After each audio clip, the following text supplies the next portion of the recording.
લુણાવાડા ખાતે આવેલી આયુષ હોસ્પિટલમાં ડોક્ટરો દ્વારા 2 દર્દીઓનું જટિલ ઓપરેશન પાર પાડીને આ બંને દર્દીઓને નવજીવન આપ્યું છે. એક દર્દીને પગના ભાગે ઓપરેશન સફળતાપૂર્વક કરીને જીવતદાન આપવામાં આવ્યું હતું, તો બીજા એક દર્દીને આકસ્મિક સંજોગોમાં શરીરના ભાગે પોચલી તૂટી જતા તેનું પણ ખૂબ જ સફળ રીતે ઓપરેશન કરવામાં આવ્યું હતું. ડોક્ટર સંજય એમ પંચાલ વડે આ બંને ઓપરેશન સફળતાપૂર્વક પાર પાડવામાં આવ્યા હતા, જેથી દર્દીના પરિવારજનોએ ડોક્ટર અને હોસ્પિટલના સ્ટાફ તેમજ કર્મચારીઓની પ્રશંસા કરી હતી.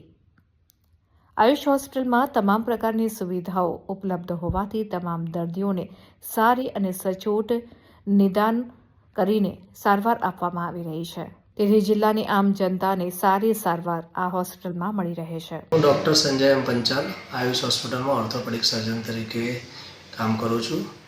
આયુષ હોસ્પિટલમાં હમણાં થોડા દિવસ પહેલાં જસવંતભાઈ પગી કરીને એક દર્દી આવ્યા હતા, જેમને થાપાના અને પેટના ભાગમાં અતિશય રસી થઈ ગઈ હતી અને દર્દીને છેલ્લા 15થી 20 દિવસથી રાત્રે ઊંઘ પણ નથી આવી અને અતિશય દુખાવો હતો.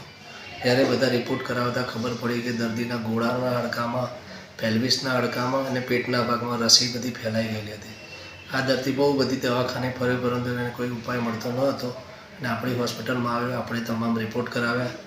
એના બાદ દર્દીનો ગોળાની સાફ સફાઈ કરવામાં આવી અને ગોળો કાઢીને સિમેન્ટનો ગોળો નાખવામાં આવ્યો, જેમાં દવાથી ભરેલો હોય છે, અને તમામ પ્રકારની રસી સાફ કરવામાં આવી. આજે દર્દી 3 દિવસ બાદ પણ ખૂબ જ સારી રીતે સૂઈ શકે છે, બેસી શકે છે અને દર્દીને સંપૂર્ણ આરામ થયેલો છે. દર્દી બી બહુ ખુશ છે. આપણી હોસ્પિટલમાં આવા કોમ્પ્લિકેટેડ કેસ જે અન્ય હોસ્પિટલમાં ના પાડવામાં આવે છે, એવી હોસ્પિટલ એવા દર્દીઓની પણ અહીંયા ખૂબ સારી રીતે સારવાર કરવામાં આવે છે. હમણાં અન્ય એક દર્દી જેને હાંસડીના હાડકામાં બી ફ્રેક્ચર થયેલું હતું, એને અતિશય પેઇન હતું, જેની બી સારવાર કરીને આપણે હાંસડીના હાડકામાં પણ પ્લેટ મૂકેલી છે. આયુષ હોસ્પિટલમાં તમામ પ્રકારના હાડકાના રિલેટેડ કોઈપણ દર્દની સારવાર ખૂબ જ સારી રીતે કરે છે અને દર્દી પણ ખૂબ જ સંતુષ્ટ રીતે જાય છે અને ખૂબ ખુશીથી એ લોકો આયુષ હોસ્પિટલના વખાણ કરે છે.